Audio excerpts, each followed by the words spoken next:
C'est parti, c'est officiel, c'est décidé. Picasso était un salaud, un sale type, un bourreau. Il faut le passer par les armes. Mais il est mort, hélas. Alors, ce qu'il a fait endurer aux femmes, et qui est sans doute réel, je n'en reviendrai pas là-dessus, on le fera endurer à son œuvre. Parfois, ce siècle me fatigue. Il est épuisant de naviguer sur des fleuves de bêtises. Combien de fois devra-t-on expliquer les choses? Y a-t-il encore quelqu'un d'intelligent et de sensé dans la salle, là, quelque part autour de moi? Ou bien s'enlise-t-on dans l'idiotie définitive? On a beau retourner le sujet dans tous les sens, on ne voit pas très bien de quoi il s'agit. Bien sûr, en apprenant que l'Amérique n'achètera plus une seule œuvre de ce génie qui était Picasso pour l'installer dans un musée, on n'est pas très surpris. De toute façon, plus rien ne nous surprend. Mais en France, un pays où normalement ou généralement on parvient à distinguer ce qui est intelligent de ce qui ne l'est pas, sans prendre à Picasso au prétexte qu'il était un mâle blanc macho horrible avec les femmes, ce qu'il était sans doute, je le répète, a-t-il un sens? En fait, la question est mal posée, pour plusieurs raisons.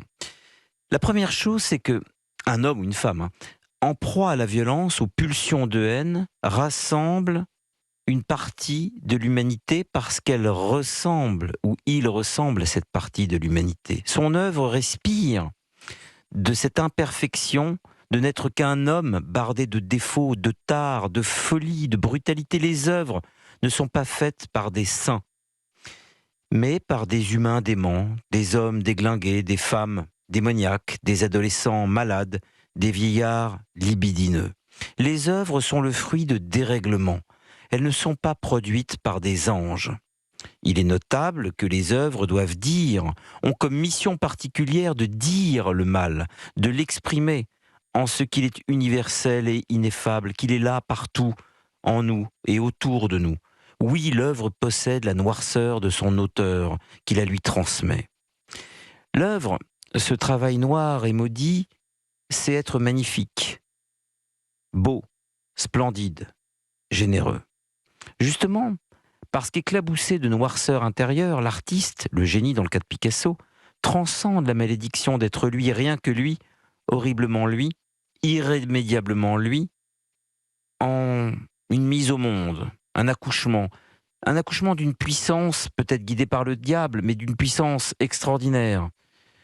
Et si je parle de diable, c'est que oui, Picasso peut-être, sans doute, était un salaud, mais un salaud qui a accouché de joyaux inédits, quelque chose qui le dépassait et qu'il transmettait tout de même. L'œuvre d'art est supérieure à son auteur, davantage qu'elle ne lui est égale, en tout cas chez les génies.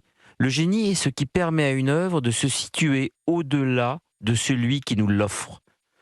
L'offre au monde, l'offre à l'humanité. L'art n'a aucune mission, aucune raison d'être. Il n'est l'embellissement de rien, la réparation de rien. Il est, c'est tout.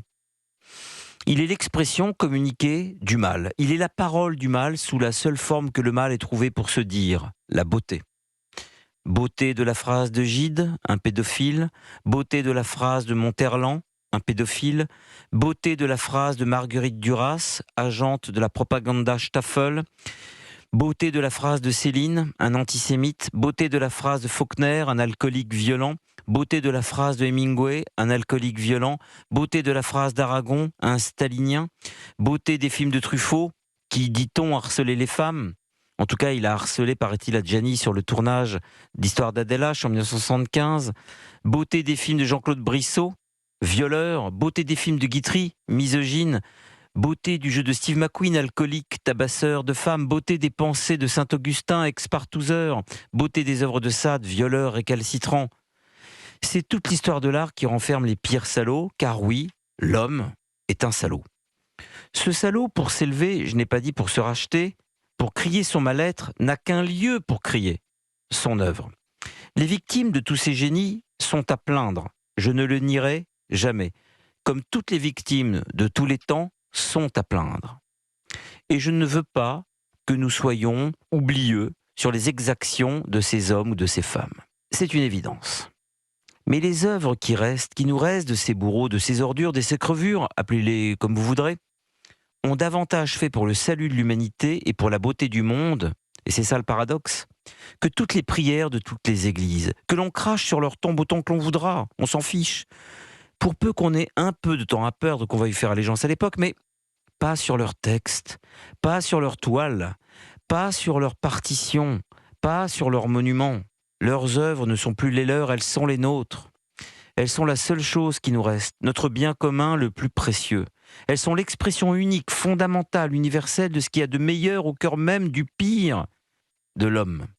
Pour ceux, celles qui ne veulent pas ou ne peuvent pas comprendre ce que je suis en train de dire, je ne puis rien faire sinon les plaindre. Maintenant, le génie, bien sûr, n'excuse rien, d'une part. Et d'autre part, nul n'est besoin de se comporter comme une brute pour composer des chefs-d'œuvre.